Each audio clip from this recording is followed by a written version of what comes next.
네, 어제에 이어서 5시엔 대세남, 오늘은 지방선거를 주제로 한 특집방송이 진행이 됩니다. 녹음 방송으로 진행되고 있다는 점 청취자 여러분께 말씀을 드립니다. 오늘은 청년 정치인들이 바라보는 6.1 지방선거, 또 지금 시대 청년 정치에 대해 이야기 나눠보도록 하겠습니다. 이원 전 대전선대위 공동선대위원장은 5시엔 대세남, 제가 이제 예전에 제자가 맡았을 때 그래도 자주 뵙던 분이라서 그래도 이제 청취자 여러분께 간단히 좀 이해를 돕기 위해 또 추가적인 소개를 부탁드립니다. 네, 안녕하세요. 저도 마찬가지로 우리 오성화 대변인님하고 마찬가지로 충남대학교 자유전공학부 다니고 있고요. 현재 4학년입니다. 그래서 저는 이제 국민의힘 과거 자유한국당 시절부터 이제 대전 시당에서 활동하면서 이런저런 뭐 선거도 해보고요. 그리고 우리 진행자분하고도 예전에 라디오를 함께했던 경험이 있는데요. 네네. 하여튼 오늘 지방선거 또 청년이 바라보는 현대 한국 정치가 어떤지 재밌게 얘기할 테니까 채널 고정해 주셨으면 좋겠습니다. 네. 제가 드릴 말씀을 네. 감사합니다. 사실 이제 선거 전에 각 양당이 내놓았던 공천에서 가점도 주고 비율도 이야기하고 했는데 막상 이제 딱 그 시기에만 이야기가 돌고 공천 이제 확정이 이제 거의 됐으니까 보면은 사실 이게 정말 세대 교체가 되는 건가? 또 관심 있는 분들께서는 또 실망감을 가지시거든요. 네. 이게 이 정도로 해서 이번 선거에서 세대 교체가 되고 있다라고 보실 수가 있을지 이영은 전 위원장은 어떻게 보시나요? 저 개인적으로는 좀 소수 의견이긴 합니다만 청년 공천 할당이라든지 청년 가산점 이런 건 저는 필요 없다고 봅니다. 이걸 없애야 된다고 보는 입장 왜요? 중에 실효가 한 명인데 없어서? 실효가 없다기보다도요. 능력으로만 놓고 보면요. 청년하고 우리 기성세대를 비교해 봤을 때 저는 청년이 밀린다고 봅니다. 근데 그럼에도 불구하고 우리 청년 정치가 필요하다라고 얘기하는 거는 그 당사자성 때문이거든요. 기성세대가 청년 정책을 입안하는 것과 청년 세대가 본인들의 정책을 직접 만드는 것은 다를 수밖에 없겠죠.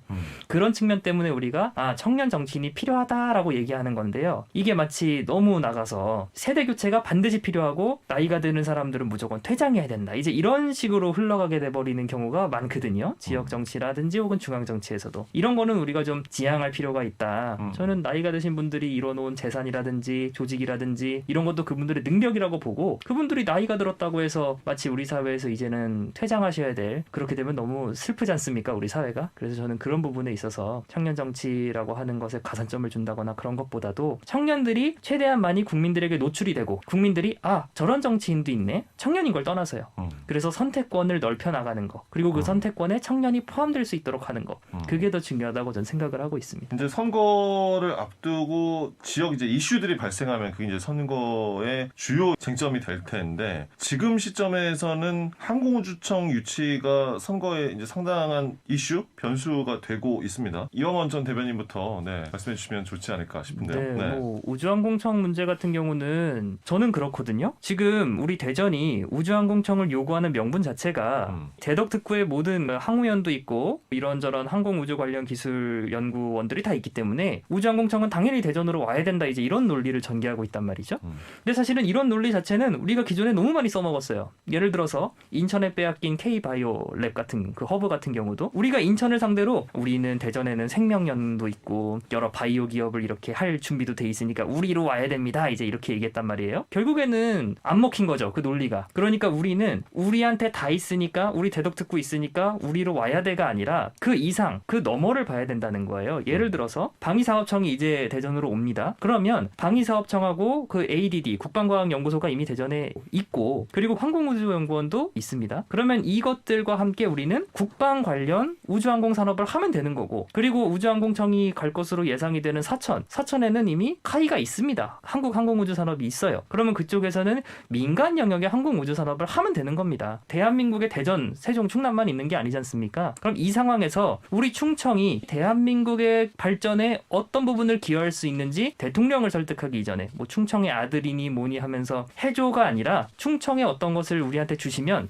대한민국의 발전에 정말 큰 도움이 됩니다라고 우리 국민들을 설득해야 될 문제고요. 그렇기 때문에 저는 우주항공청 같은 경우도 우리가 이미 이게 사천으로 가기로 확정이 된 상황이기 때문에 거기에 연연할 게 아니라 방사청이 오기로 되어 있지 않습니까? 이거를 어떻게 살릴지 그리고 그 이후에 어떤 국정과제가 출현한다면 이 국정과제를 우리 대전이 따올 수 있는 대한민국의 발전에 기여할 수 있는 부분은 무엇인지 우리부터 혁신하고 고민해야죠. 저는 그렇게 생각합니다. 네. 어쨌든 근데 지역에서 봤을 때는 이 항공우주청이 윤석열 대통령 당선인 이제 대선 때부터 경남 유치를 공약으로 내세웠었기 때문에 결국에는 그렇게 된 것이 아니야 이런 목소리도 있거든요. 오송화 전 대변인은 관련해서 어떻게 생각하시나요? 윤석열 당선인의 항공우주청 경남 설치 결정에 대해서는 굉장히 유감스럽다. 대전 시민으로서. 왜냐면은 대전에는 사실 우주 정책 관련해서 뭐 부처들도 있고 군시설도 있고 항우연도 있고 뭐 천문연구원도 있고 그 정출한 핵심 기관들이 이미 다 있는 상태고 근데 이 상황에서 이제 경남에 유치를 했다는 거는 대전 시민으로서는 굉장히 당황스러운 그런 결정이었던 것 같습니다. 근데 한마디만 더 드리자면 아마 이재명 대통령이 됐어도 우주항공청은 사천으로 갔을 겁니다. 왜냐면 왜 그렇게 보실까요? 네. 이재명 후보 자체가 당시에 우주항공청 관련해서 대전으로 가겠다라는 공약을 정식적으로 낸 적도 없고요. 계속해서 우리 지역 정치계에서는 내라고 요구를 했습니다만 낸 적도 없고 무엇보다 우리 대전에서 최다선에 빛나는 이상민 의원 같은 경우도 경남에 내려가서 우주항공청 사천회로 유치하겠다라는 말씀을 하셨습니다. 그 기사도 다 있습니다. 그런 상황에서